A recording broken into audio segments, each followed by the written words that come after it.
সাইয়েদনা আদম বললেন, এরা কারা? আল্লাহ বললেন, তোমার বংশধর। সাইয়েদনা আদম বললেন, আল্লাহ ওই যে একটা রূহ দেখা যায়, এটার নাম কি?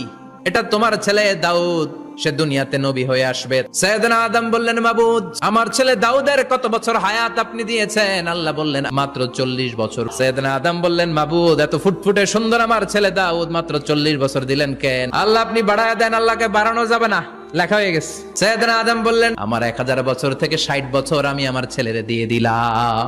আর আদম আলাইহিস সালাম পেয়েছিলেন 1000 বছর, 60 কমে গেলে রইল কত? 940 বছর পৃথিবীতে থাকার পরে মালাকুল মাউত চলে এসেছে, এসে বলল, জিইতু আন আকবাদা রূহাক, রূহ কবজ করতে আসছি।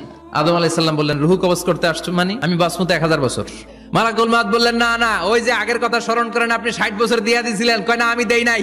মালাকুল মাউত বলে, আল্লাহ, ঘটনা দেখেন, দিয়া কয় দেই নাই। আল্লাহ কয়, থাক, কথা কইস না, আয়া পর। ভুলে গেছেন উনি। সেদিন থেকে আল কিতাব ওয়া শুহুদ, মানে লিখে রাখার সিস্টেম আর সাক্ষীর সিস্টেম চালু হয়েছে।